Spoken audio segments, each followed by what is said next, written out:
ఈ లేట్ కారణం ఏంటి అన్నది ప్రధానంగా ఒక చర్చ అయితే గనక ఇట్లా దఫాలుగా రైతులకు అకౌంట్లో వేసుకుంటూ పోతే పంటకాలం అయిపోవాల్సినటువంటి అవసరం వస్తుందా? ఇందాక రైతులు మనతో చర్చలో చెప్పడం జరిగింది, మళ్ళీ అప్పులు చేసుకునేటువంటి పరిస్థితులు గత కాలానికి వెళ్ళేటువంటి పరిస్థితులు వస్తున్నాయంటూ. సో కాంగ్రెస్ పార్టీ ప్రభుత్వం ఈ రైతులకు ఏం భరోసా ఇస్తుంది? ఇప్పుడు మీరు ఏం చెప్తారు? పిసిసి ప్రధాన కార్యదర్శిగా ఉన్నారు. నమస్కారం అండి. ఐ న్యూస్ వారికి మీకు అందరికి కూడా నమస్కారం. అక్కడ ప్యానల్ ఉన్న పెద్దలందరికీ కూడా నమస్కారం, మేధావులకు. సార్, రేవంత్ రెడ్డి గారి నాయకత్వంలో ఈ రాష్ట్రంలో కాంగ్రెస్ ప్రభుత్వం ఏర్పడి ఒక 30 రోజులైంది. సరే, వచ్చినటువంటి 45 గంటల్లో ఒక 2 హామీలు ఏవైతే ఉన్నాయో దాన్ని నెరవేర్చుకుంటూ ముందుకు పోతా ఉన్నాం. రెండోది, గత ప్రభుత్వంలో ఉన్నటువంటి రైతులకు చేయూతనిచ్చే కార్యక్రమం రైతు బంధు. రైతుకు చేయూత, రైతు బంధువా, రైతు రొక్కమా, దాన్ని ఏ రకంగా మనం పిలుచుకున్నా రైతులకు సాయం చేసే కార్యక్రమాన్ని తప్పకుండా కాంగ్రెస్ పార్టీ స్వాగతించింది.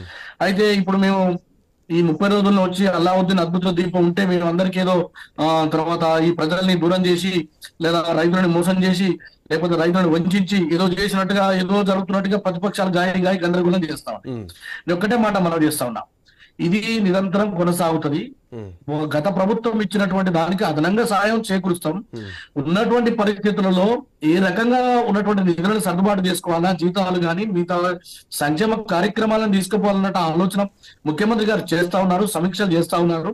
అందుకోసమే నిన్న వ్యవసాయ శాఖ మంత్రి గౌరవనీయులు తుమ్మల నాగేశ్వరరావు గారు చెప్పినారు, ఇప్పటికీ 27 లక్షల మంది సంబంధించినటువంటి ఖాతాల్లో డబ్బులు పడ్డాయి, 40% పోయింది, ఇంకా 60% ఉన్నది.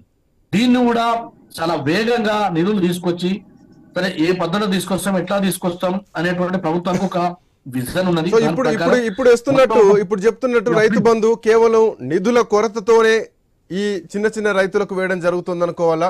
నిధుల కొరతతోటే రాష్ట్ర ప్రభుత్వం ఆలస్యం చేస్తుంది అనుకోవాలా? లేదంటే గనక పెద్ద రైతులు అంటే 10 ఎకరాల లోపున్న వాళ్ళకే వేయాలని, 20 ఎకరాల లోపున్న వాళ్ళకే వేయాలని ఇట్లాంటి స్ట్రాటజీస్ తోటి ఏమైనా వెళ్తుందా గతంతో పోలిస్తే? నేనేమంటున్నంటే, ముఖ్యమంత్రి గారు ఇప్పటికే అసెంబ్లీలో ప్రకటించారు, బయట ప్రకటించారు, అన్ని సందర్భాల్లో చెప్పారు రైతు బంధు మీద ఒక సమీక్ష ఉంటది. ఎందుకంటే 100 ఎకరాలు రాళ్ళు రప్పలు గుట్టలు వ్యవసాయం పనికి రానటువంటి వాటి మీద కూడా రైతు బంధు ఇచ్చారు, భూస్వాములకు ఇచ్చారు, పెద్ద 100 ఎకరాలు అమెరికాలో ఉన్నటువంటి కుటుంబాలకు కూడా ఇస్తా ఉన్నారు.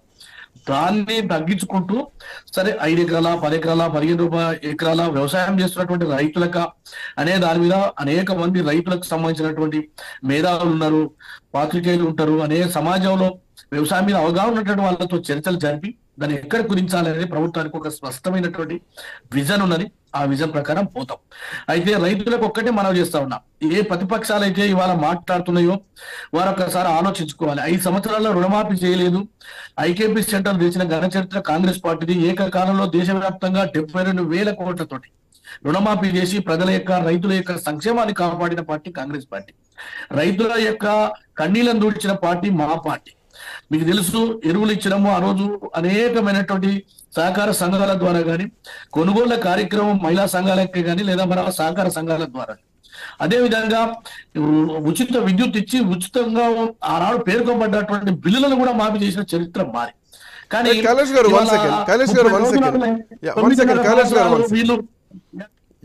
మీ వాయిస్ తీసుకుంటాను బిఫోర్ దర్ ఒక రైతు కోదండ రెడ్డి గారు మహబూబ్ నగర్ నుంచి ఉన్నారు. కోదండరెడ్డి గారు చెప్పండి. కోదండరెడ్డి గారు చెప్పండి సార్. రైట్, అంటే మీకు ఎన్ని ఎకరాలు ఉన్నాయి, మీరు ఏం చెప్దాం అనుకుంటున్నారు? రైతు బంధు విషయంలో మీకున్నటువంటి అనుమానాలు ఏమైనా ఉన్నాయా? ఏం చెప్దాం అనుకుంటున్నారు? ఏం లేదు, అన్ని క్లియర్ గా ఉంది. నాకున్న చిన్న రైతులు కాక నాకు డౌట్ వచ్చింది. అందరు 2 ఎకరాల లోపు వేస్తున్నారు, మరి నాకు ఇంతవరకు వాళ్ళు లేదు. నాకున్నది మాత్రం 1 ఎకరా 26 గుంటలు మాత్రమే. పడిందా మీకు? పడలేదు కనుకనే చేస్తున్నా. సో 1 ఎకరం 20 గుంటలు ఉన్నా కానీ ఇంకా పడలేదు. ఓకే, ఎక్కడి నుంచి, ఏ జిల్లా నుంచి మాట్లాడుతున్నారు మీరు? ఏ గ్రామం నుంచి? ఏమండి, ఎక్కడి నుంచి, ఏ ఊరు నుంచి మాట్లాడుతున్నారు? నేను హైదరాబాద్ వచ్చి ఫోన్ చేస్తున్నా. మీ జిల్లా ఎక్కడ, మీ భూమి ఎక్కడ? మిడ్జిల్ మండల్ నాది, మిడ్జిల్ మండల్. రైట్, తప్పకుండా ప్రభుత్వం దృష్టికి మీ సమస్య వెళ్తుందని కోరుకుందాం. థ్యాంక్ యూ కోదండరెడ్డి గారు.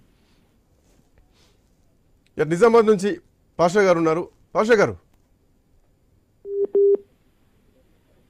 హలో పాషా గారు చెప్పండి. హలో పాషా గారు, వెల్కమ్ టు ఐ న్యూస్. చెప్పండి.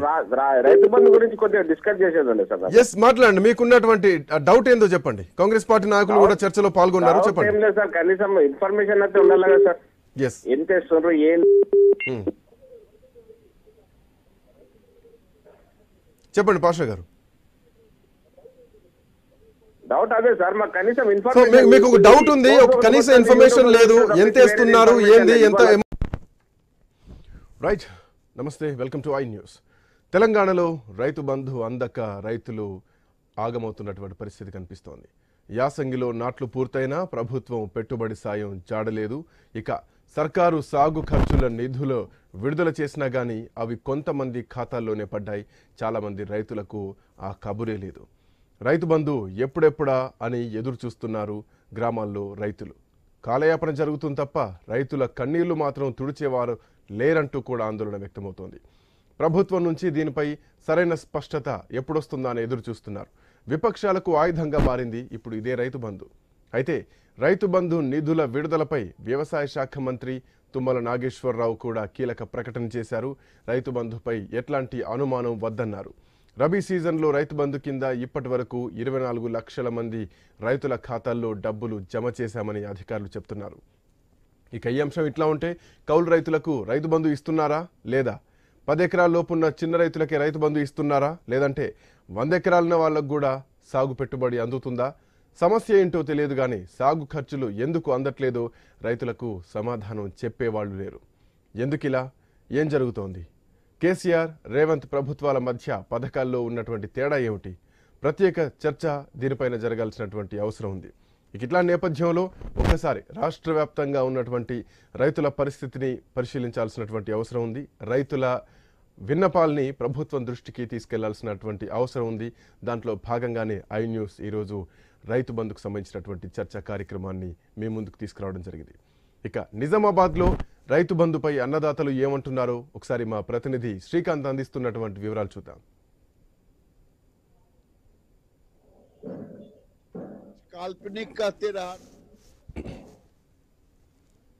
కాంగ్రెస్ పార్టీ అధికారంలోకి వచ్చింది. అయితే రైతు బంధు ఎట్లా పంపిణీ చేయాలి, ఎలాంటి రైతులకు రైతు బంధు ఇస్తే బాగుంటుంది, 100 ఎకరాలు ఉన్న రైతులకు కూడా రైతు బంధు ఇవ్వాలనా లేక 10 ఎకరాల నుంచి 1 ఎకరం నుంచి 10 ఎకరాల లోపు ఉన్నటువంటి రైతులకు రైతు బంధు ఇవ్వాలనా?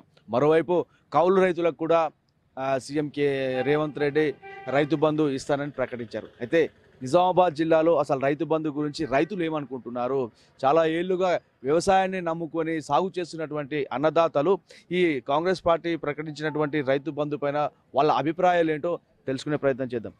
సార్ చెప్పండి, మీరు చాలా సీనియర్ ఒక నిమిషం, మీరు చాలా సీనియర్ రైతు. అంకాపూర్ అంటే దేశానికి ఒక ఆదర్శమైనటువంటి గ్రామం. మీరు ఈ వ్యవసాయ రంగంలోనే ఒక నూతన ఒరవడికను సృష్టించినటువంటి రైతులు. మీరు రైతు బంధు కాంగ్రెస్ ప్రభుత్వం ఇటు కౌరు రైతులకు ఇస్తా అంటున్నారు, మిగతా 100,000 ఎకరాలు ఉన్నటువంటి రైతులకు అప్పుడు మాజీ సీఎం కేసీఆర్ ఇచ్చారు. అసలు ఎవరికి ఇస్తే బాగుంటుంది? ఈ రైతు బంధు ఎట్లా చేస్తే బాగుంటుంది అంటారు? రైతు బంధు సార్ వ్యవసాయం చేసిన వాళ్ళకు వ్యవసాయం చేసిన భూమికే ఇవ్వాల. గుట్టలకు చెట్లకు అన్ని పట్టాలు చేసుకొని అంత రైతు బంధులు చెప్తున్నారు. అది ఖరాబ్ పని, అంతా నాశనం పట్టించిన మొత్తంని. రైతు బంధు అంటే వ్యవసాయం ఎంతున్నది 10 ఎకరాల నుంచి 15 ఎకరాలు కానీ వ్యవసాయం చేసిన భూమి వ్యవసాయంలో పోయి పోటవా తీసుకొని వాళ్ళకు రైతు బంధు ఇస్తే మంచిగా ఉంటుంది. అది కరెక్ట్ ఉంటుంది. వ్యవసాయం చేయని భూములకు గుట్టలకు చెట్లకు ఇచ్చుల అవసరం లేదు. మళ్ళీ ఒకటి కౌలు రైతుకు ఇచ్చుల అవసరం లేదు. పట్టదారు భూమికే పట్టదారుడికే ఇవ్వాలి. రైతుకు పట్టదారికి ఇస్తేనే కరెక్ట్ అంటది. కౌలు రైతుకి ఇస్తే రేపు రైతు బంధు తీసుకొని మాదే భూమి అంటాడు. అది కరెక్ట్ కాదు రైతు బంధు అయితే. ఇప్పుడు కౌలు రైతు ప్లస్ ఇప్పుడు ఎవరైతే ఆ పొలంకు యజమాని ఉంటాడో ఆ రైతు ఈ రైతు ఇద్దరికి ఇచ్చే అవకాశం ఏమైనా ఉంటుందా? ఎట్లా అవకాశం ఇస్తే మొత్తం దివాళి తెస్తుంది, మొత్తం ప్రభుత్వం దివాళి తెస్తుంది. ఒకరికన్నా ఒకరికి ఇస్తేనే మంచిగా ఉంటుంది. ఇదివరకే రైతు బంధు ఇచ్చి మొత్తం కేసీఆర్ మొత్తం దుబారా వేసేసిండు. మొత్తం కంప్లీట్ 1000 ఎకరాలకు ఇచ్చుకుంటా దుబారా వేసేసిండు. ఇది మల్లారెడ్డికి మల్లారెడ్డి అటువంటి పెద్ద పెద్ద నాయకులకు ఎన్నో 600 ఎకరాలకు ఇచ్చుడు రైతు బంధు ఉంటుంది. అనవసరంగా ఇచ్చుడు అంత మంచిగా ఉంటుంది. పద్ధతి కాదు అది. రైతు బంధు అంటే వ్యవసాయం చేసి పోటుబడులు తీసి నువ్వు 20 ఎకరాలు ఉన్నదే 10 ఎకరాలు ఉన్నదే 15 ఎకరాలు ఉన్నదే దానికి రైతు బంధు ఇస్తే అందులో మంచిగా ఉంటుంది. సార్ మీరు చెప్పండి, అసలు ఒక లిమిట్ రైతు బంధు ఇవ్వాలంటే ఒక లిమిట్ పెట్టాలనా? ఇగో ఇన్ని ఎకరాలకు లేకపోతే ఈ సన్నకారు చిన్నకారు రైతులకు ఇవ్వాలనా? ఎట్లా ఇస్తే బాగుంటుంది అంటారు? సన్నకారు చిన్నకారు రైతులకే ఇవ్వాలా. ఈ ఎకరాల 100 ఎకరాలు 50 ఎకరాల అవసరం లేదు. మళ్ళా పంట పండించిన భూమికే ఇవ్వాలా, పడికి ఇవ్వద్దు. పద్ధతి అంటే అది. నాకు 2 ఎకరాలు ఉన్నది, నేను పంట పండిస్తలేదు, నాకు ఇవ్వద్దు. అట్లా పంట పండించినోడికి ఇవ్వు. ఎవరన్నా అని అని ఇప్పుడు నీ భూమి ఉన్నది, నువ్వు కౌలుకి ఇచ్చుకుంటావు, ఏదో పంట పండిస్తున్నావు, నీకు ఇచ్చేయాలా. నువ్వు ఓలకి ఇచ్చుకుంటావు, అది ఏం కథ, అది వేరే. నీకు రైతుకు భూమి యజమానుకు